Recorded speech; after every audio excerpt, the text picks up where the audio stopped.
저는 저 자신의 능력이 뛰어나지 않다고 생각을 해서 할 수 있는 거 없는 거 잘 구분해서 남의 힘을 잘 빌리는 게 전 능력이라고 와, 생각하거든요. 근데 나랑 비슷하다. 오픈하고 매출이 어느 정도 나왔었죠? 오픈 하자마자 잘 됐습니다. 최고 매출이 9,200. 무의식을 깼다고 생각을 해요. 의식적으로 이제 자기가 경험하는 거에 대해서의 살짝 그 이상만 성장을 생각하잖아요. 저는 프랜차이즈에 대한 꿈을 안 꿨었거든요. 앞에서 이제 프랜차이즈도 또 하고 있으니까 안 배울 수가 없잖아. 자연스럽게 또 내가 무의식 깨진 거지. 그리고 저희 원가 설계할 때 거기에 원가도 원가지만 인건비, 저는 그 기대감을 조절하는 게 외식업에서 진짜 가장 중요한 요소라고 생각을 해요. 기대감을 조절하는. 매뉴얼을 대본이라고 만들었어요. 직원들이 연기를 해야 된다고 어느 정도 생각을 해요. 톤이나 웃는 거나. 연기를 해야 된다. 그렇죠.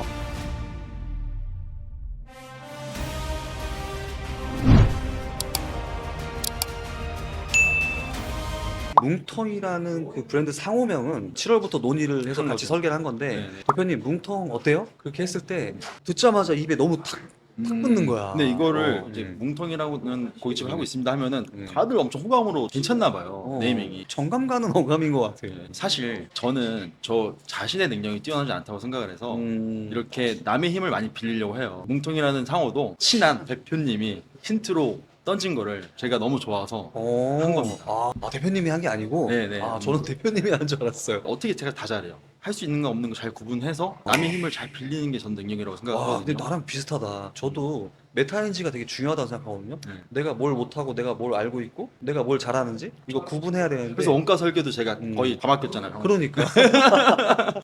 그렇게 굉장히 많은 고민 끝에 업변해서 만든 이 뭉텅이라는 브랜드 오픈하고 매출이 어느 정도 나왔었죠? 초기에. 오픈 하자마자 잘 됐습니다. 사실. 지금 저희 은평 본점이 28평에 테이블 12개로 시작을 했어요. 어차피 저녁 장사만 하는 매장이고 4시부터 9시 반. 손님이 들어오는 시간은 뭐 5시부터 치면 4시간 만에 매출이 다 이루어지는 건데 최고 매출이 9,200. 9,200. 네네. 와, 진짜 많이 썼다. 네. 폭도 뭐 크지도 않아요. 지금도 꾸준히 8,300, 8,500 이 정도 유지하고 있거든요. 네. 대표님을 알기로는 은평구라는 자기만의 바운더리, 동네에서 그냥 장사 열심히 하는 그렇게 인지를 계속 하고 있었는데 맞아요. 갑자기 이게 프랜차이즈화를 시켰단 말이죠. 네네. 왜 그런 결정을 내리게 됐었는지, 이게 어떤 사연이 있었는지.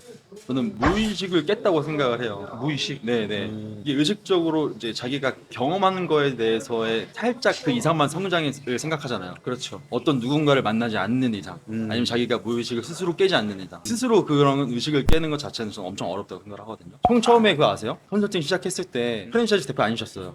맞아. 네, 네. 맞아. 네. 그래서 저는 프랜차이즈에 대한 꿈을 안 꿨었거든요. 근데 앞에서 이제 프랜차이즈도 또 하고 있으니까 안 배울 수가 없잖아. 맨날 같이 만나서 얘기하는데 그럼 자연스럽게 무의식 깨진 거지. 생각이 확정이 거기서부터 이제 아예 달라진 거예요. 말한 것처럼 동네 장사꾼이 세계 시장까지 보는 사업가 된 것이. 자기가 지금 현재 만나는 사람이나 환경에 따라서 실제로 영향을 많이 받는 것 같아요. 뭐 프랜차이즈를 하는 게 좋냐 안 좋냐는 아닙니다. 뭐 그런 거는 중요하지 않고요. 지금 내가 운영하고 있는 이 사업이 발전하려면 현재 내 환경을 계속 발전적으로 바꿔 나가고 같이 성장할 수 있는 분들과 교류하는 게 좋은 것 같습니다. 쉬운 건 아니니까 쉬운 건 프랜차이즈가. 아니죠. 근데 네. 결정적 계기가 됐었던 그런 게 있었을까요? 결정적 계기는요. 핸드폰 번호를 남기고 가시더라고요. 핸드폰 번호를? 네. 이제 매장에 줄도 서 있고. 줄도 서 있고 하니까 가맹 문의 핸드폰 번호 남겨놓고 그럼 어디다 놓고 가는 거야, 그걸? 직원이 이제 먼저 출근해 있으면은 대표님 이거 누가 번호 놓고 가셨어 이러더라고요. 직원한테 이게 주고 간 거야? 주고 간 거야. 네. 사장님 나오면 연락 좀 달라고? 그런 게 한 번 있었던 건가요? 3건 있었어요. 3건? 네. 다점포에서 또 이제 제가 쓴 글을 보고 문의 오시는 분도 있었고. 우리 그 카페에다가 어떤 네. 글을 썼는데 네. 그런 글을 읽고 맞아요. 그런 분들이 간절하게 나도 하고 싶다라는 의사 표현을 하니까 네. 많이 이제 움직인 거죠, 마음이. 근데 솔직히 처음에 그래도 프랜차이즈를 막 하고 싶은 생각은 없었던 게 뭐였냐면요. 그러니까. 누군가를 내가 책임질 수 있을까? 어쨌든 저희 직원들도 잘 되게 해줘야 되는데 가맹점주분들도 당연히 잘 되게 해줘야 되잖아요. 그렇지. 근데 직원들은 제가 직접적으로 관여를 해서 할 수 있는데 가맹점주분들은 그래도 이제 돈을 투자하고 하시는 분들이니까 강제로 하기는 어렵잖아요. 맞아. 책임을 이제 어느 정도 제가 지긴 하겠지만은 요즘에 또 창업하는데 한 3, 4억 되니까 전재산 걸고 하시는 맞아요. 분들을 내가 제대로 책임질 수 있을까를 많이 고민을 했었어요. 책임을 진다라고 제가 생각을 했기 때문에 프랜차이즈를 이제 시작을 하게 된 거예요. 그 고깃집에 유형이 여러 가지가 있잖아요. 코팅 불판을 형태로 하는 경우도 있고, 하남돼지집처럼 초벌해 와서 추가로 구워주고 잘라주는 경우도 있고, 그렇죠. 냉삼집 같이 고기를 얇게 떠가지고 가스레인지 올려놓고 구워 먹는 스타일도 있고, 분위기상 대포집 같은 느낌도 있는 것 같고, 맞아요. 고깃집이 의외로 유형이 많아요. 엄청 되게 많아요. 많죠. 소뚜껑 삼겹살 이런 유형도 있는 거고. 맞아요. 이 중에서 뭉텅은 어떤 고깃집의 유형을 선택하게 되는 건지. 뭉텅 창업했을 때 고민했던 게 오래가는 고깃집을 제가 엄청 만들고 싶어 했었잖아요. 과연 대한민국에서 가장 오래가는 고깃집이 무엇일까를 많이 고민을 했어요. 요즘 너무 뻔한 매장 많잖아요. 많이 스테디져서 예. 사용 평준화가 많이 되고. 맞아요. 과연 동네에서 진짜 오래 있는 매장이 뭘까 봤는데 아, 동네에서. 그냥 동네에서만 오래된 대포집이 음. 항상 꾸준히 저는 사랑 받고 있다라고 생각을 했거든요. 동네 소주 한 잔 먹고 싶은 대포집 항상 있잖아요. 맞아. 네. 그래서 그런 집을 한번 만들어 보자 해서 만든 게 뭉텅인데 간판부터 매장 인테리어나 이런 원형 테이블이라든지 네. 술에 고기 같이 먹고 싶은 그런 분위기가 잘 네. 풍겨지는 것 같아, 컨셉적으로. 이게 앞에 있는 사람이랑 편하게 대화할 수 있는 게 장점이잖아요. 이게 사각 테이블은 좀 정적이잖아요. 맞아요. 앞을 보고 얘기를 해야 돼. 맞아. 친구들이랑 회사 일 끝나고 이 앞에서 소주 한잔 먹을까? 했을 때 선택받고 싶은 고깃집이고 싶었어요. 구체적으로.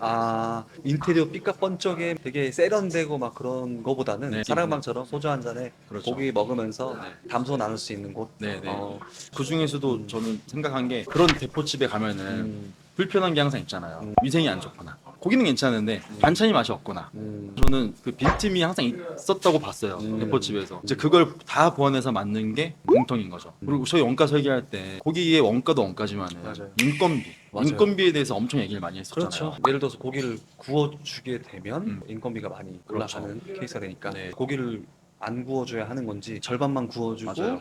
멘트를 좀 표준화시켜서 고객들이 잘 이용해 먹을 수 있게 해야 되는 건지 네. 아니면 우리가 다 구워줘야 되는 건지. 맞아. 그때 우리가 어떤 방책을 택했죠? 일단은 대포집이니까 진입장벽이 낮다. 화려하지 않잖아요. 네, 들어가기 편하잖아요. 맞아요. 그럼 저는 들어오는 손님들의 기대감도 낮다고 생각을 하거든요. 여기는 고기를 어차피 구워주진 않을 거야. 그렇죠. 근데 저는 그 기대감을 조절하는 게 외식업에서 진짜 가장 중요한 요소라고 생각을 해요. 기대감을 조절하는 거. 그 기대치가 낮은 곳에서 시작을 하면은 제가 그 이상만 하면요 무조건 저는 만족을 한다고 생각을 하거든요. 애초에 기대하고 여기는 이 정도 서비스도 한데 음식도 이렇게 나오는데 근데 조금이라도 실수를 하면 불만족이잖아요. 그렇죠. 저희 뭉텅 컨셉은 애초에 진입장벽도 낮춰놓고 좀 편안한 분위기다 보니까 내가 조금만 더 서비스를 해주면은 만족도가 훨씬 좋더라고요. 사랑방 같은 컨셉이고 네. 기대치를 내리긴 했지만 그래도 서비스적으로 추구하는 바를 네. 전달은 해줘야 되잖아요. 그렇죠. 어떤 식으로 지금 전달이 되고 있나요? 대포집 감성에서 내가 강점으로 살릴 수 있는 게 무엇일까 고민을 했는데 정, 푸근함 이게 엄청 중요하다고 봐요. 가끔만 이모님들이 이거 먹어봐 이러면서 막 주는 조합 같은 것도 있고 하잖아요. 그렇죠. 대포집 가면은. 맞아요. 저는 여기서 신경 쓴 게 매장에서의 장면들 이 매장에서 좋은 기억 휴먼 터치라고 하는데 직원이 고객과 접점할 때 길진 않지만은 그 접점 포인트에서 확실하게 임팩트를 주자. 뭐 밥을 줄 때도 저희 밥도 채로 나가거든요. 그때 이제 밥을 비벼 드릴 때도 참기름 한 방울 떨어뜨리고 맛있게 비벼 드릴게요. 뭐 이런 멘트라도 요즘 그렇게 말하는 데도 없잖아요. 없죠. 네, 그래서 이거를 매뉴얼을 대본이라고 만들었어요.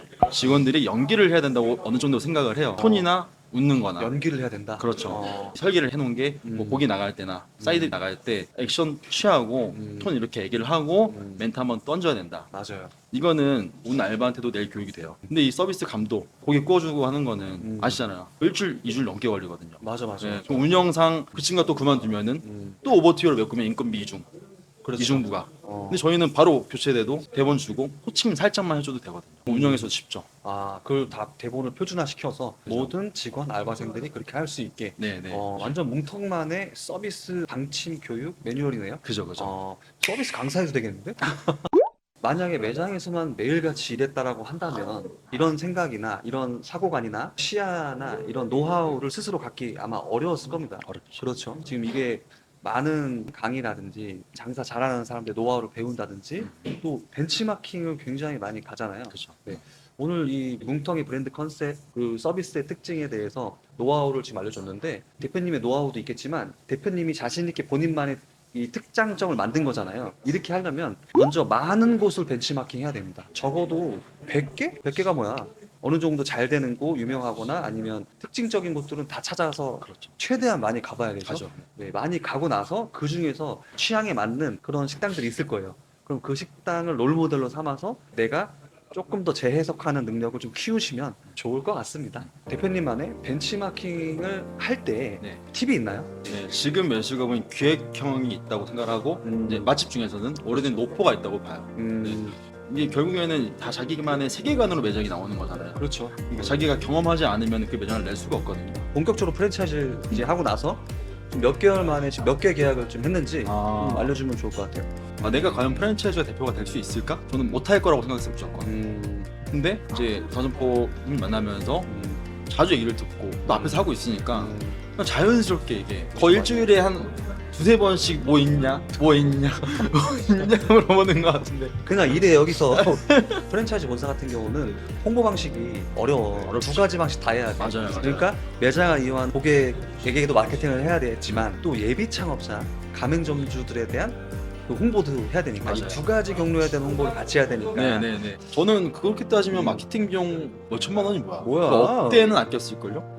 환경 설정이 저는 엄청 중요하다고 생각하고 환경 설정. 그 막 이런 말도 있잖아요. 내가 자주 만나는 음. 5명의 평균이 나다라는 것처럼 다점포 지금 회원분들 다 잘 아시잖아요. 그렇죠. 그럼 그 중에 평균이 나는 거잖아요. 저도 인생이 바뀐 것처럼 사람을 만나면서 인생이 바뀌어요. 앞으로 또 어떻게 바뀔지도 저도 뭐 기대되기도 하고 왜냐면 형님도 앞으로 계속 성장하실 거고 그렇지. 저희 기버 회원분들도 같이 주고 받으니까 성장할 수밖에 없잖아요. 같이. 그렇죠. 네. 저는 이 성장이 무궁무진할 것 같고 앞으로도 이게 저는 이제 좀 그만 받았으면 좋겠긴 해요. 이게 너무 이거 외식업이 너무 평준화되잖아. 그러면 이거 내가 여기서 너무 칭찬해주면 안 될 것 같은데.